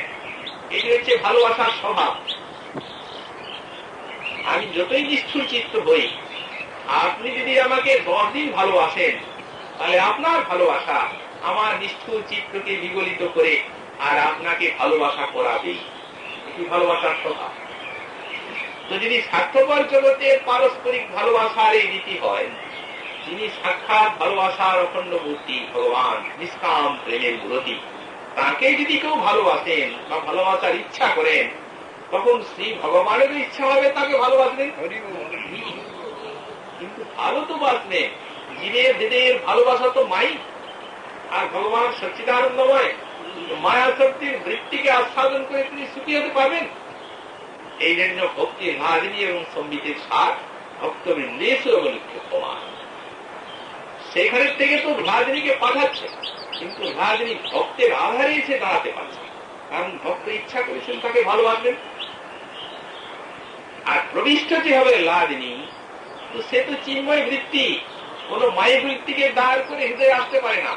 ভক্ত যখন শ্রবণ করছে, কিন্তু মহারাজ পরীক্ষিতকে বললেন কিচ্ছু করার দরকার নেই, আপনি বসুন, আমি যে কথাগুলো বলছি সেগুলো শুনুন। চিন্ময় বৃত্তি শ্রবণ কীর্তন দ্বারে ওই কানের ভিতর দিয়ে ভক্তির বৃত্তি হৃদয়ের মধ্যে প্রবেশ করছে। যেমন মনে করুন পারদ তরল পদার্থ, তার উপরে আপনি গন্ধক চূর্ণ ফেলে দেন, সহজে মিশে যায় না। ওটা ঘর্ষণ করতে করতে করতে করতে দুটো মিলে তখন নাম হয় পঞ্চনী। তেমনি যখনই আমরা শ্রবণ আরম্ভ করলাম কি কীর্তন করলাম, তখনই লাজনির শক্তি এসে গেল চিত্ত মনের উপরে। কিন্তু সহসা একবারে তো হবে না, ঘর্ষণ তো করা চাই, তুমি মিলবে। তখন ভজন করতে করতে করতে করতে ঘর্ষণ হচ্ছে, বসতে বসতে বসতে যখন মন বুদ্ধি এবং ওই লাজনি বৃত্তি যখন মিশে যাচ্ছে, তখন তার নাম হচ্ছে প্রেম। কিন্তু আসছে ঠিক শ্রবণ কীর্তনকে দাঁড় করে। এই জন্যই ভজনীয় গুণ ভগবানের করুণা। ভক্ত উপলব্ধি করতে পারছেন ভগবানের করুণা তাকে কতভাবে ঘিরে রেখেছে। সাধারণত ভগবানের করুণার দুটি ধারা, একটি মায়া শক্তির দ্বার দিয়ে বিশ্বে প্রকাশিত হয়, আর একটা স্বরূপ শক্তির দ্বার দিয়ে বিশ্বে আসে। মায়া শক্তির দ্বার দিয়ে যে করুণা, সেটিও কম নয়, কারণ তার সৃষ্ট ব্রহ্মাণ্ডে যা কিছু আমরা পেয়েছি সব তারই করুণা। তার যদি আমরা তার উপাসনা করি, তথাপি এই করুণার স্রোত ঠিক থাকবে। আর যদি আমরা তাকে না ভজন করি, তাকে তিরস্কার করি, তথাপি এই করুণার স্রোত বন্ধ হয়ে যাবে না। যারা তাকে মানছেন না, যারা নাস্তিক, তারা কি খেতে পাচ্ছেন না, না নিঃশ্বাসের বায়ু পাচ্ছেন না, না জল পাচ্ছেন, সবই পাচ্ছেন। তিনি এত বড় মহৎ, এত বিশাল মহত্বপূর্ণ। কিন্তু এই করুণাকে মায়া শক্তির দ্বার দিয়ে যা প্রকাশ পায়, তাতে তো আর সংসার না সরে না গিয়ে স্বরূপ শক্তির দ্বার দিয়ে করুণা যে আসছে, সেই চিত্ত গুরু রূপে ঘরে ঘরে দীক্ষা দেন, সবাকারে বৈষ্ণব রূপে দেন শিক্ষা, শাস্ত্র রূপে কহে জ্ঞান, আত্মা রূপে অধিষ্ঠান, দেখো তার কারে বা উপেক্ষা। এই স্বরূপ শক্তির দ্বার দিয়ে কৃপা আসছে, লাজনী এবং সঙ্গীতের সার। ভক্তগণ সেই বস্তুটি গ্রহণ করতে পারছেন ভক্তিকে অবলম্বন করে। অতএব ভজনীয় গুণটি তাদের নিকটই সার্থক, প্রকাশ তো সকলের জন্যই করে রেখেছে, এই জন্য ভগবান সত্য। তারপর শুধু তাই নয়, করুণা এবং করুণা তো আছে, কিন্তু এখনই বলা হচ্ছে যে করুণা থাকলেও সামর্থ্য তো থাকা চাই। যেমন জীব করুণা করবে, হৃদয় বিগলিত হবে, কিন্তু সামর্থ্য যদি না থাকে, যে সর্বশক্তিমান পূর্ণ সামর্থ্য আছে তা বলছেন। শ্রীকৃষ্ণের চরণ উপাসনা করছেন যারা, প্রথম যখন শ্রীকৃষ্ণের চরণে এক পত্র তুলসী এক গন্ডু জল দেওয়া হচ্ছে, তখনই তার ইচ্ছা হচ্ছে যে তিনি তাকে আত্মা দান করবেন। তুলস্য দলমাত্রেণ জলস্য চুলুকেন বা বিক্রীণতে সমাত্মান ভক্তব্য ভক্তবৎসল। কৃষ্ণকে জল তুলসী দেই যে জন, তার ঋণ শোধিতে কৃষ্ণ করেন যতন। জল তুলসীর সম কৃষ্ণের কিছু ঘরে নাই ধন, জল তুলসীর সমান তার কিছু ধন নেই। ধন তো সবই আছে, কিন্তু জল তুলসীর সমান ধন নাই। ধন আছে, অনন্ত কোটি ঈশ্বর তিনি, কিন্তু ভক্তের জল তুলসীর সমান ধন নেই। তার কারণ জল তুলসী তাকে দেওয়া হয়েছে, সেটি তার অন্তরে একটা এমন প্রসন্নতা জাগিয়েছে যে তার বিনিময়ে তিনি বিশ্বের কোন জড়ীয় সম্পদ ভক্তকে দিতে পারেন না। তার বিনিময়ে দিলে দিতে হয় তার সেবা, কিন্তু সেবা দিলে তো আজ 1 পাতা কাল 10 পাতা, আর তারপরে বেড়েই যেতে লাগলো জল তুলসী। অনবরত শুধু জল তুলসী গণ্ডিবদ্ধ নয়, আবার কত নৈবেদ্য, কত উপচার, কত ফুলমালা, ভজনময় হয়ে গেল জীবন। তখন কি দেবেন তাহলে? সুতরাং ভগবান চিন্তা করছেন, এই 1 পত্র তুলসী 1 গণ্ডুর জল, এই আরম্ভ হলো তো, এখনই আত্মাটা দিয়ে দেওয়াই ভালো, পরের দিকে কোনো সমস্যাই নাই। আমি তো নিজেকে দিয়েই দিলাম। ভগবানের তো একটি ভক্ত নয়, কোটি কোটি ভক্ত। সুতরাং 1 ভক্তকে আত্মা দিলেই তো তার পুঁজি শেষ। তার 1 ভক্তকে কি দেবেন? আত্মা মানে কি? সবটা। সবটা না দিলে তো আর আত্মা বলা যাবে না। তো 1 ভক্তকে দিলেই তো শেষ হয়ে গেল। বললেন না, পূর্ণস্য পূর্ণমাদায় পূর্ণমেবাবশিষ্যতে। তিনি এত অচিন্ত শক্তিশালী এবং এত সামর্থ্য তার, পূর্ণ দেবেন, তার পূর্ণ থাকবে। 16 আনার থেকে 16 আনা বিয়োগ করলে বিয়োগ ফল 16 আনাই হবে, কম হবে না। পূর্ণস্য পূর্ণমাদায় পূর্ণমেবাবশিষ্যতে। অনেক যুক্তিবাদী ব্যক্তি আছেন তো, তারা আবার নানা প্রকার ব্যাখ্যা করে। দক্ষিণ দেশে পিঠের ভিতরে যে ফুল দেওয়া হয় না, সেগুলিকে দক্ষিণ দেশে পূর্ণম বলা হয়। ওরা বলে কি, বলে সেটা তো এইরকম, ভগবান পূর্ণম, এই তো পূর্ণতার একটা নাম। তো পূর্ণস্য পূর্ণমাদায় পূর্ণমেবাবশিষ্যতে, 1 বাটি পূর্ণ আছে পিঠের ফুল, পিঠের ভিতরে যে পূর্ণ দেওয়া হয়, তার থেকে 2-4 চামচ বের করে নিলেন, পূর্ণস্য পূর্ণমাদায়, আর যেটা থাকলো সেটা পূর্ণম। তাহলে পূর্ণস্য পূর্ণমাদায় পূর্ণমেবাবশিষ্যতে, বলে এইরকম নয়। ভগবানের কাছে যুক্তিবাদ চলে না। ভগবান ভালোবাসার বস্তু, আর যুক্তি বস্তুটি সব জায়গায় নিয়ম করা যায়। খানকার পাত্র আছে তো, এক পণ্ডিত রাস্তা দিয়ে যাচ্ছেন, বড় নই, এক বাড়ির ভিতরে ঘন্টা বাজছে। তো পণ্ডিত জিজ্ঞাসা করছেন, ভাই এটা কি ঠাকুর মন্দির? এখানে কি ঠাকুর পুজো হচ্ছে? ঘন্টা বাজছে যে। রাস্তার লোক বলছে, আগে না, ওখানে এটা একটা গরুর বাড়ি, ও ঘানি চলছে তো, সেই গরুর গলার ঘন্টা বাজছে। পণ্ডিত মশাই কৌতূহল হলো, তিনি ভিতরে গেলেন, গরুকে জিজ্ঞাসা করছেন, বেটা এই গরু গলায় ঘন্টা বেঁধেছিস কেন? গরু বলছে, পণ্ডিত মহাশয় দেখুন, একা মানুষ তো, গরুকে চালিয়ে দিয়ে অন্য কাজ করি, যতক্ষণ গরু চলতে থাকে ঘন্টা শোনা যায়। ঘন্টা যেমনি বাজা বন্ধ হয়, তেমনি বুঝি যে গরু দাঁড়িয়েছে, তখন আরেকবার এসে ঠেলে দিয়ে চালিয়ে দিয়ে আবার অন্য কাজ করি। অন্য কাজও হয় আর এই ঘানির কাজও হয়। এখন তিনি তো নৈয়ায়িক পণ্ডিত, সেইখানে যুক্তি নিয়ে এলেন, বললেন, বেটা 1 ফোঁটা তেল পাবি না। ভয় হয়ে গেল। পণ্ডিত মশাই, তেল পাবো না কেন? দেখ, গরুটি যদি এক জায়গায় দাঁড়িয়ে আর এমনি করে মাথাটাকে নাড়ে তো সারাদিন ঘন্টা বাজবে। আর তুই এটা অন্যত্র কাজ নিয়ে থাকবি, তাহলে 1 ফোঁটাও তেল আর পড়বে না। বলু বলছে, পণ্ডিত মহাশয়, আমার গুরু আপনার মতো ন্যায় করেনি যে এক জায়গায় দাঁড়িয়ে মাথা নেড়ে আমার ফাঁকি দেবে। যদি আপনার মতো ন্যায় করতো তাহলে ওটা উদ্ধার হতো। ওইখানে ওই ন্যায়টা তো খাটবে না।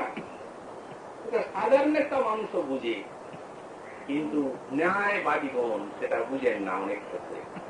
ভগবান অচিন্ত শক্তি থাকে, তার মধ্যে ওটা আছে যে পূর্ণস্য পূর্ণমাদায় পূর্ণমেবাবশিষ্যতে। ওর সমাধান ওই ন্যায় শাস্ত্রে হবে না, অচিন্ত শক্তিকে অবলম্বন করে করতে হবে। এই জন্য আমাদের ব্যাস মুনি কি বললেন, অচিন্তা খুলুজি ভাবা নতাং তর্কেন যোজে। যেটি অচিন্ত ভাব সেটিকে তর্কে যোজনা করিবে না, কিন্তু তর্কাতীত সিদ্ধান্ত। এই জন্য সামর্থ্য,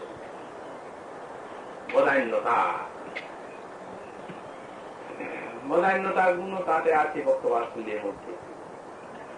এই জন্য তিনি ভগবান। তারপরে তিনি অনন্ত।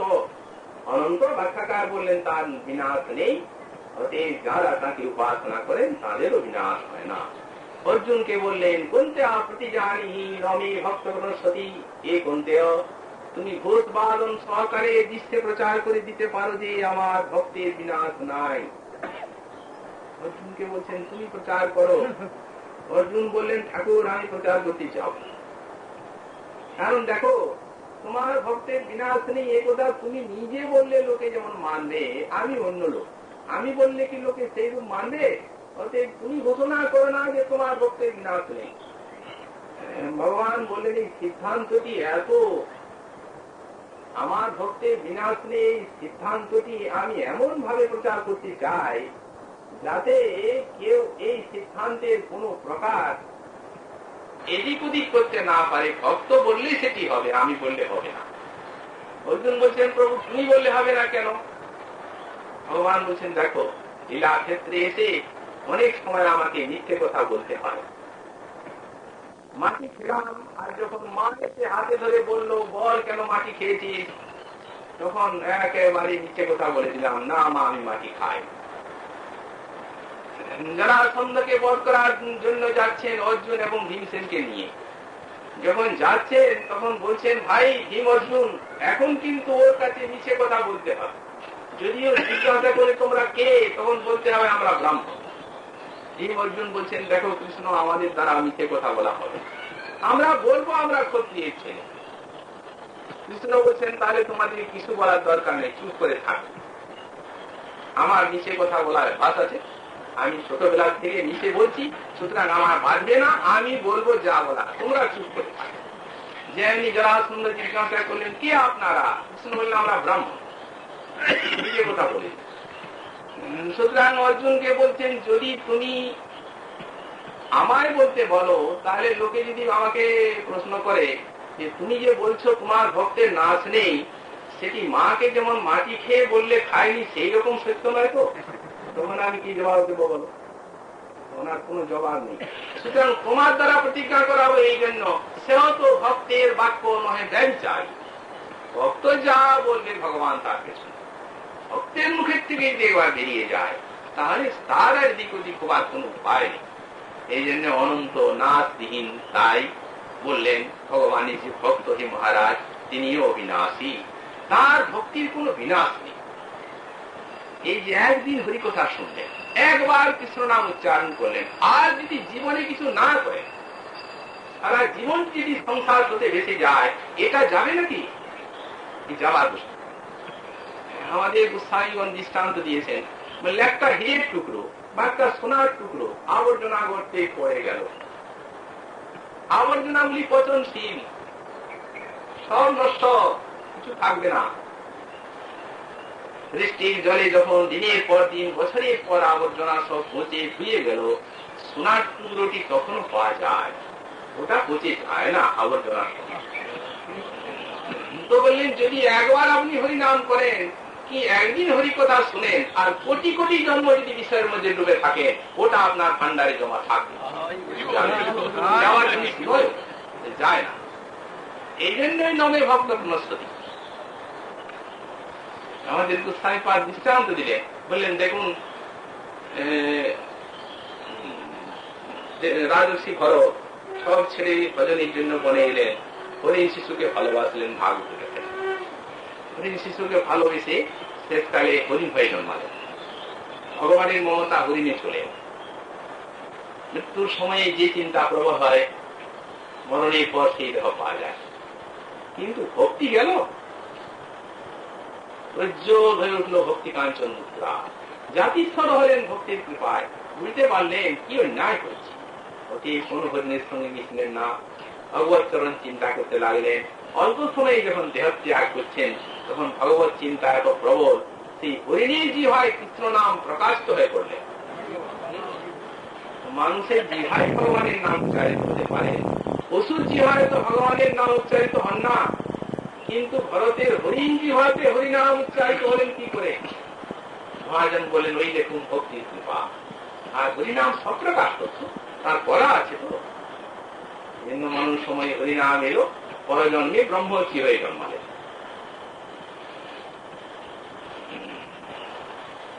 আরো দৃষ্টান্ত দিয়েছেন। মহাদেব একদিন হরি কথা বলছেন ঋষি সমাধি, বলে বসে আছেন মহাদেব। সেইখানে এসেছেন পরম ভক্ত চিত্রকেতু বন্ধ। মহাদেবকে দেখে বলছেন, দেবাদিদেব, আরে এত সাধু সমাজে হরি কথা বলছেন, তো দেবীকে কোলে নিয়ে বলছেন যতক্ষণ হরি কথা বলবেন ততক্ষণ ওকে একটু নামিয়ে রাখুন, সব সময়ই কোলে রাখতে হবে নাকি? মহাদেব তো কিছু উত্তর দিলেন না। দেবী ক্রুদ্ধ হয়ে গেলেন এবং অভিশাপ দিয়েছেন, দুষ্ট দুরাচার, তোমার ভক্তের মতো চেহারা বটে, কিন্তু তোমার আচরণ অসুরের মতো। তুমি সাধারণ জীবের আচরণ নিয়ে আর এই তুলাবন্ধে ভগবানের আচরণকে মাপতে আসছো, যাও অসুর হয়ে যাও। যেমনি করে অসুর হয়ে যাও, অত বড় ভক্ত। তিনি অভিশাপটি মাথায় নিয়ে হাসতে হাসতে চলে গেলেন। মহাদেব বললেন, দেখলে তো দেবী ভক্তের মহিমা, কেউ তোমাকে অভিশাপ দিতে পারতো, আর তোমাকে সেই অভিশাপ নিতে তুমি একটু ধৈর্য ধারণ করতে পারবে। আরে ও আমরা নিন্দা করেনি, আমাদের ভিতরে একটা মধুর সম্পর্ক আছে। কেউ শঙ্কর শ্রেণীর উপাসক, আমিও শঙ্কর শ্রেণীর উপাসক, সুতরাং আমি কি উত্তর দিতাম আগে শুনতে হয় তোমায়। তুমি হঠাৎ চটে গেলে আর অভিশাপ দিয়ে দিলে, কিন্তু দেখো ভক্তের মহিমা কোথা থেকে কোথায় চলে গেল, কিন্তু আনন্দ বনে গেল, কোন বিঘাত ভক্তি গেল না, অসুরের স্বভাব প্রাপ্ত হল, স্বর্গরাজ্য অধিকার করে নিলেন। দেবতা এবং স্বর্গহারা হয়ে বৈকুণ্ঠে ভগবানের কাছে গেলেন, প্রভু করুণা করে বৃত্তাসুরকে নিধন করে স্বর্গরাজ্য ফিরিয়ে দাও। ভগবান বলছেন, অসুর নাশ করার জন্য আমার অবতার হয়, এই কথা আপনাদের কে বলেছে? মদ ভক্তানাং বিনোদার্থন করোমি বিবিধা ক্রিয়া, আগে পরিত্রাণ ও সাধুনাং, তারপর বিনাশাও সংস্কৃত। আগে ভক্তের জন্য আমি যাই, আর আনুষঙ্গিক ভাবে যারা ভক্তকে দেশ করে তাদেরকে নিধন করি। কিন্তু আজ আপনারা যাকে নিধন করতে বলছেন তিনি ভক্ত। এই কথা বলবেন না, ও কথা শুনলে আমার অপরাধ হবে। আমি কিন্তু ও কথা শুনতে পারি না যে বৃত্তাসুর আমার পরম ভক্ত, তাকে নিধনের কথা। দেবগণ বলছেন, প্রভু তাহলে আমাদের কি উপায় হইল? ভগবান উপায় আর কি হবে? যতদিন তিনি বেঁচে আছেন ততদিন পর্যন্ত আপনারা এইভাবে থাকুন। দেবগণ বলি, ওরে বাপরে, সেই লোকটা মরবে নাকি? আর যে ভয়ঙ্কর দেহ, আর যে বিরাট ব্যাপার, সে যে আমাদের থেকে অনেক বেশি বাঁচবে মনে হয়। অতএব কতদিন তাহলে আমরা এই দুঃখ ভোগ করবো? ভগবান বলেন, তা আমি কি করতে পারি? আপনি যদি না করেন তো কি করবেন? ভগবান বললেন, হ্যাঁ তা করতে তো পারি, কিন্তু আপনারা নিতে পারবেন কি? উপায় আমি বলে দিতে পারি। এবং বললেন, প্রভু আপনি বললে নিশ্চয়ই নিতে পারেন। বললেন, দেখুন তাহলে এই উপায়, যারা আমার ভক্ত, আমার একটু নাম গুণ লীলাবসের আস্বাদন পেয়েছেন, তাদের কাছে সর্বক্ষণ ছাড়, কিন্তু যদি মুক্তি হাতে তুলে দেওয়া যায় তথাপি তারা গ্রহণ করেন না। সুতরাং যতদিন বৃত্তাসুর স্বর্গরাজ্য আমার ভক্ত ভোগ করছে, ততদিন পর্যন্ত আপনারা যান একটু ভজন করুন, আমার ভক্তির আস্বাদন করুন। দেবগণ বললেন, প্রভু বিষয় ভোগের বাসনা হৃদয়ে রয়েছে, এখনই যদি আপনি কথা করঙ্গ নিয়ে বৃন্দাবনে যেতে বলেন তো আমাদের দ্বারা তা সম্ভব হবে। এখন যাতে স্বর্গরাজ্য পাই তার উপায় করে দেন। তখন ভগবান পাঠিয়ে দিলেন ওই দধিচি মুনির কাছে। আমার দ্বারা হবে না, তার কাছে কেন পাঠালেন? ভাগবত বলেন অসুরত্ব মোচন হওয়া চাই তো, নিজের চরণে আনবেন তো। বজ্র নিয়ে বৃত্তাসুরের নিকটে দাঁড়িয়ে আছে ইন্দ্র, বৃত্তাসুর বুক খুলে আছে। ইন্দ্র দয়া করো, ভগবান এই বজ্র দিয়েছেন, এই অসুর দেহের থেকে নিজ চরণে নিয়ে যাবেন, অতএব বজ্রটা ছাড়ো, অসুরত্ব মোচন করে দাও, দয়া করো। ইন্দ্র ভয়ঙ্কর রূপ দেখে ভয়ে ছাড়তে পারছেন না বজ্রটি। তখন বৃত্তাসুর বললেন তুমি কি মনে করছো ভগবান কি এই যুদ্ধে আমাকে জয়ী করবে? যদি জয়ী করাবার থাকতো তাহলে আমার মরণাস্ত্রটি তোমায় বলে দিত না। আমাদিকে ভগবান, আমরা ভক্ত, আমাদিকে বিষয় দেয় না, আমাদিকে ভক্তি দেয়, তার চরণে স্থান দেয়।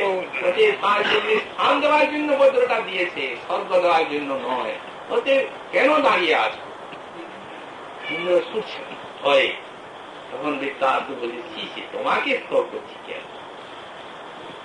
আপনি আমার প্রভু যা কিছু বলার তাকেই বলবো, যেমনি তাকেই বলবো বলেছেন, তেমনি স্ফূর্তিতে ভগবান সামনে দাঁড়িয়েছে। দেখুন ভক্তি কি জিনিস, যত বাধা পড়বে তত বাধা ভগবানকে দেখে স্থিতি করছেন, অহং হরি তব পাদৈক মূল আথানুদাত ভবিতাস্মি ভূয় মনস্মরে শাশুপতি গুণানাম গৃহীত ভাগ কর্ম করু সুকায়। হে প্রভু করুণাময়, আমি তোমার দাসানুদাস আছি এবং দাসানুদাস থাকবো, তুমি এই কৃপা করো। ভগবান বলছেন, আহা ভক্ত, তুমি এত বড় ভক্ত, আমার দাসের দাস হতে চাচ্ছ। যারা আমার দাস তারা যথার্থ আমার দাস নয়, যারা আমার দাসের দাস তারাই আমার যথার্থ সেবক। কি তোমার সুন্দর বুদ্ধি, আমার দাসের দাস হয়ে বৎস তুমি কি চাও? উনি বলছেন কিচ্ছু চাই না প্রভু, আমার মন তোমার যেন রূপ লীলা স্মরণ করে, কান যেন তোমার কথা শোনার সৌভাগ্য পায়, আর জিহ্বা যেন তোমার নাম গুণ কীর্তন করতে পারে, এই চাই, আর কিছু চাই। ভগবান বলছেন বৎস তো তোমার আছেই, আরো কিছু চাও না? বলছেন ননাক পৃষ্ঠং নচ সার্বভৌমম নপার নিষ্ঠং নচ সাধিপত্যং নযোগ সিদ্ধি অপুনর্ভবং বা সমঞ্জসত্বাদ বিরহজ্য কাঙ্ক্ষে। হে প্রভু, তোমাকে ছেড়ে আমি স্বর্গের রাজ্য, পৃথিবীর রাজ্য, পাতালের রাজ্য, ব্রহ্মার পর এমনকি মুক্তি পর্যন্ত কামনা করি না, আমি কামনা করি তোমায় দেখতে। ভগবান বলছেন বৎস, তুমি আমাকে অধীন করে নিলে, আচ্ছা বলো কেমন দেখা দিলে তোমার মনের মতো হয়? দাসু বলছেন, হ্যাঁ প্রভু তাই শোনো।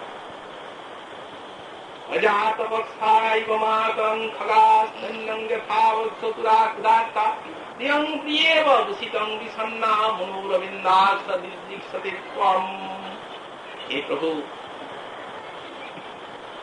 পক্ষী মা বাচ্চা দিয়েছে নিরে, অক্ষগ যায়নি, মা হারণ্যাসনের জন্য গেছে। মৎস্যগুলি যেমন স্ফুরিত হয়ে আর মায়ের আগমন পটপানে উৎকণ্ঠিত নেত্রে চেয়ে থাকে, হে প্রভু সেই প্রকার আমার মন তোমাকে দেখতে চায়, আকাঙ্ক্ষিত প্রাণী। পরে বলছেন প্রভু, না আরেকটা কথা বলি। সকালবেলা গাভীর রাখাল গাভীকে নিয়ে বনে চলে গেল, সারাদিন বৎসটি সারাদিন বাধা, গাভী বনে বিচরণ করছে। বৎসটি ক্ষুধার্ত বিপাসিত হয়ে সায়ংকালে যখন রাখাল গাভীকে ঘরে নিয়ে আসছে, তখন বৎসকে স্মরণ করে অদূরে গাভী যখন হুঙ্কার করে, তখন সেই হুঙ্কারটি শুনে আর বৎসটি যেভাবে গাভীকে দেখতে চায়, হে প্রভু আমার প্রাণ সেই প্রকার তোমায় দেখতে কি আপনি সন্ধ্যার দিকটি দেখিয়ে দিচ্ছেন। এটি কেন এরূপ হলো? অসুর না হলে এত হতো না। যেমনি বাধা পড়ে গেল, নিচে চলে গেলেন, ভক্তি বেড়ে গেল। ভক্তি বিঘ্নেহি সনুতাবস্যা তত ভগবত মহতি কৃপাস্যা। এমনি সাধনা, যতই বাধা পাবে ততই বাধা। পর্বত প্রমাণ বাধা প্রবাহের মুখ সামনে যদি এসে যায়, সেইখানে জল গভীর হয়ে যায়, এবং সেই জল স্রোতের জল তো অবিচ্ছিন্ন ভগবানের মনোগতির নামই ভক্তি। ভগবানের দিকে ভক্তের যে অবিচ্ছিন্ন মনোগতি প্রবাহ, তাকেই তো ভক্তি বলা যায়। সুতরাং সেখানে যদি একটা পর্বত প্রমাণ বাধা আছে, জলটা গভীর হবে। আর যখন সেই জল বাধাকে লঙ্ঘন করবে, তখন আর একটা স্রোত নয়, শত শত ধারায় ছুটতে থাকবে প্রবল বেগে। এই হচ্ছে অনন্ত ভগবান, তার পার কর্মী ভক্তি অবিনাশী ভজনের মহিমা। প্রশ্ন বলি তাও মন করল না। পতিব্রতা আর প্রতি বহুদিন বিদেশে চলে গেছে, অনেক দিন পতিব্রতা প্রসিদ্ধ ভর্তিকা হয়ে আছেন, প্রিয়ম প্রিয় ভূষিতম বিষয়।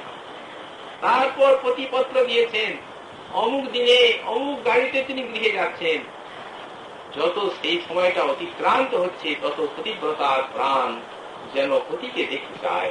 হে প্রভু, সেই প্রকার আমার প্রাণ তোমায় দেখতে চায়। ভগবান বলেন ভক্ত বৃত্তাসুর, সেইভাবেই তোমায় দেখা দেব। আরো কিছু চাওয়ার আছে তো চাও। তখন বললেন প্রভু আর একটা চাই। অমত্তম শ্লোক জনে সুসক্ষম সংসার চক্রে ভ্রমত সকর্মী। ভগবান বলেন কি সংসার চক্রকে নাশ করতে চাও? বলে না না, আমরা সংসারে জন্মাবো, যাবো, আসবো, আরো সুরতে হোক। যদি সেই রূপ কার কাছে অপরাধ করি দণ্ড স্বরূপ আরো হয়তো এই রূপ দেহ হতে পারে, কিন্তু প্রভু যে দেহেই যায় না কেন যেন তোমার ভক্তের সঙ্গ হয়। তুমি দয়া করে মমত্তম শ্লোক জনে সুসক্ষম সংসার চক্রে ভ্রমত সকর্মী। আর তন্মায় আত্মাত্মজ দেহ গেতু আত্মেষু চিত্তে স্মরণাৎ ভূয়াৎ।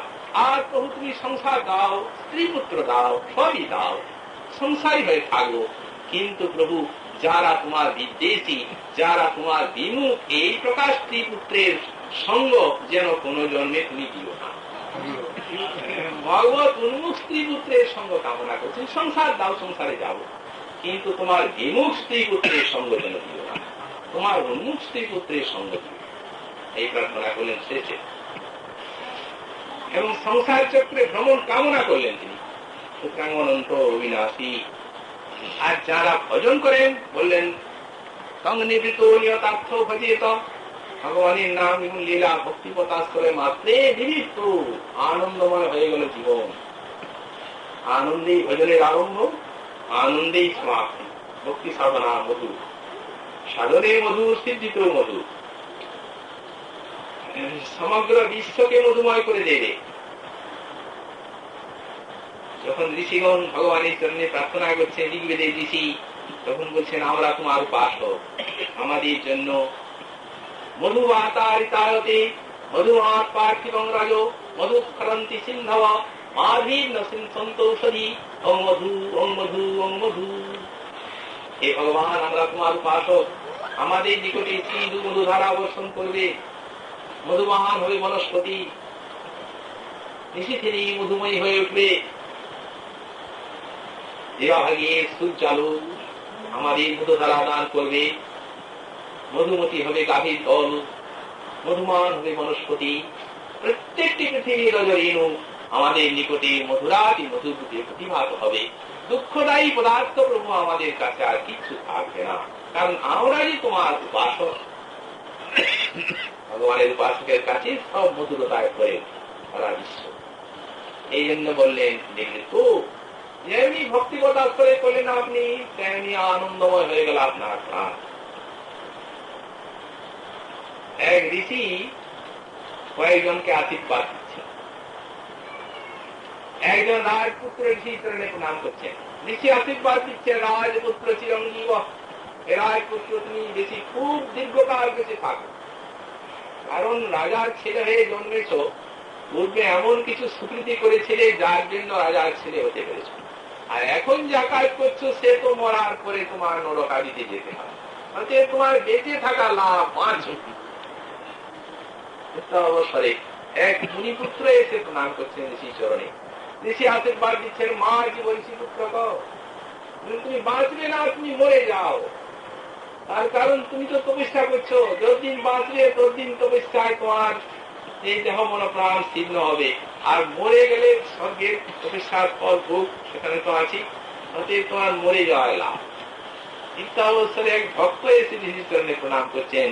তখন ঋষি বলছেন কি, জীব বা মরবা সাধু, বললেন আপনি ভক্ত, আপনি জীবিত থাকুন আর মরে যান, যা আপনার ইচ্ছা তাই হবে, আপনার দুই হাতেই সন্দেশ। যতদিন জীবিত থাকবেন ভগবানের নাম গুণ লীলা রসের আস্বাদন ভোগ করবেন, আর মরে যখন যাবেন তখন মৃত্যু আপনাকে আনন্দময় গোবিন্দের চরণে পৌঁছে চিরকাল সেবা হবে। এই দুই হাতেই তো সন্দেশ ভক্তে। সুতরাং বেঁচে থাকা আর মরে যাওয়া দুটি সমান। নিবৃত। রুক্মিণী বললেন, মহারাজ, ভক্তিপথের প্রতিটি পদক্ষেপ আনন্দময় হয়ে যায়। অতএব নিয়তার্থ উপচেত এবং নিশ্চল স্বরূপ হয়ে যান ভক্ত। ভগবান তো বললেনই, আমার ভজন পথ আশ্রয় করা মাত্রে ভক্ত আমার মতো সনাতন সচ্চিদানন্দময় দেহ পেয়ে যায়। কৃষ্ণ ভক্তি সুধা পানাৎ দেহদৈহিক বিস্মৃতে তেষাং ভৌতিক দেহেবি সচ্চিদানন্দ রূপতা। গোস্বামীপাল বললেন, দেখুন, অমৃত পানের দ্বারা দেহ অমর হয়। এই যে কৃষ্ণ কথা অমৃত, এই অমৃত পানের দ্বারাও তো অমরত্ব আসবে, আসবে কিনা? ভগবান নিজে বলেছেন, শ্রদ্ধা অমৃত কথায় আমি, আমার কথা অমৃত।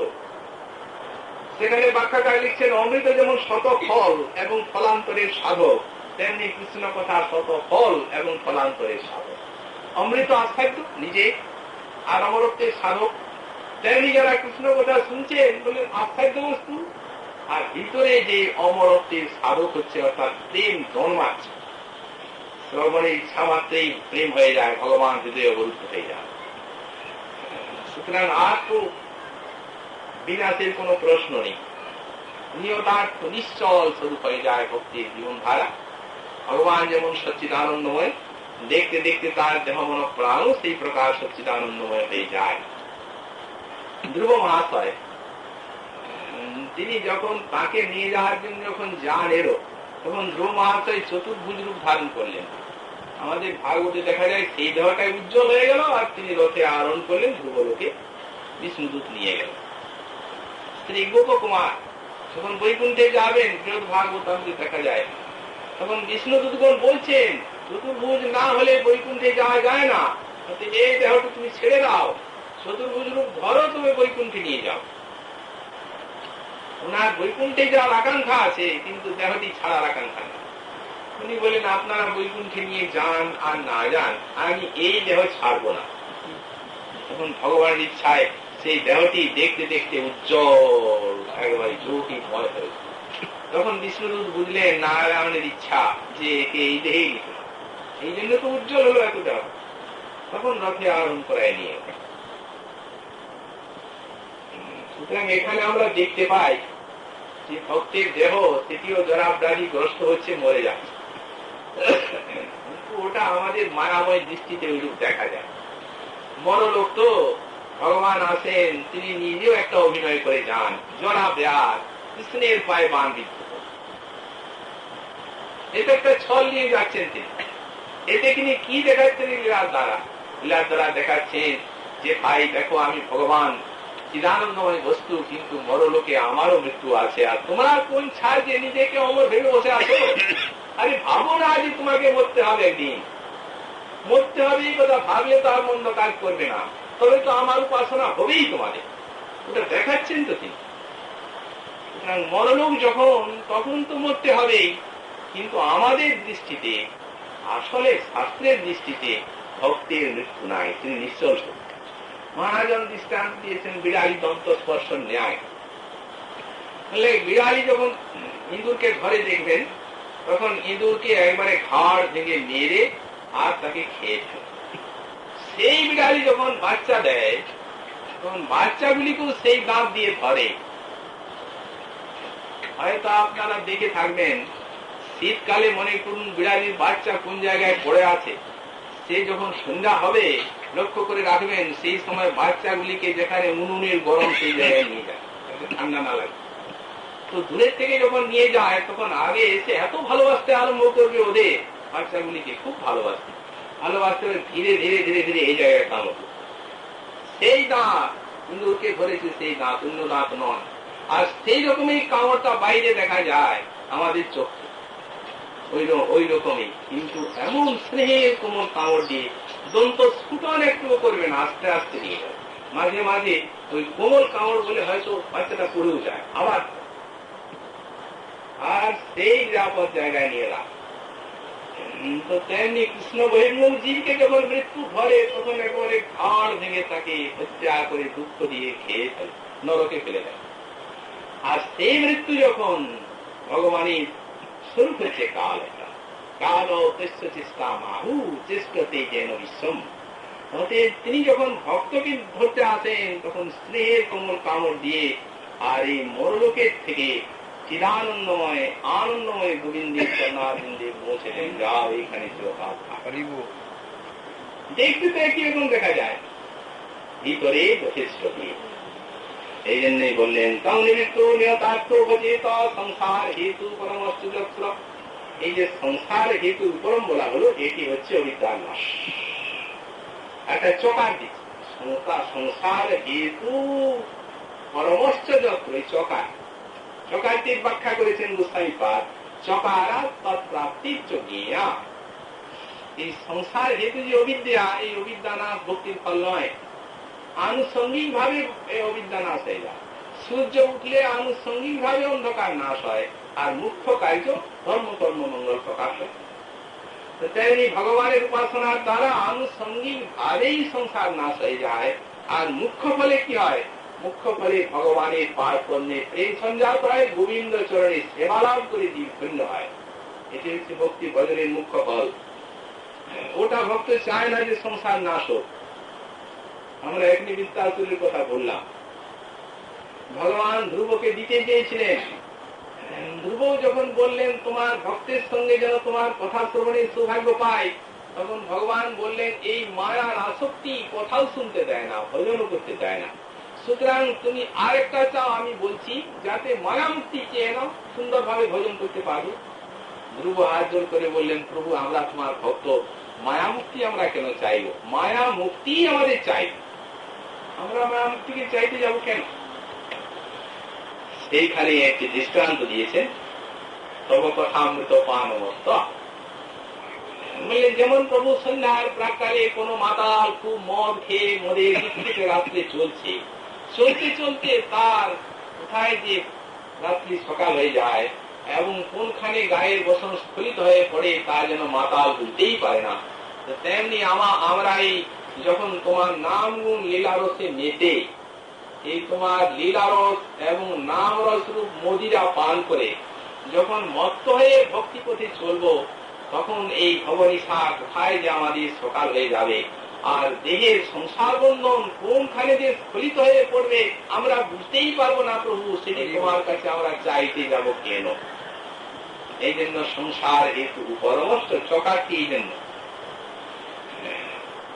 বললেন এই চকারের দ্বারা ভগবত প্রেম প্রাপ্তি এবং ভগবত প্রাপ্তি জ্ঞেয়া মুখ্য ফল ভক্তি, এবং আনুষঙ্গিক ভাবে সংসার হেতু দুটো।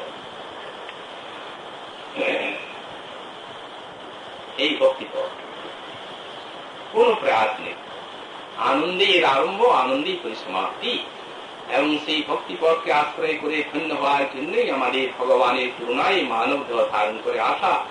অনন্ত কর্তব্য মানব দেহে আছে, কর্তব্যের ক্ষতি হলে আমাদের ক্ষতি হয় ঠিকই, কিন্তু এই একটি মাত্র কর্তব্যে যদি ক্ষতি হয় তাহলে আমাদের যত ক্ষতি হবে অনন্ত কোটি জন্ম সে ক্ষতি পূরণ হবার নয়।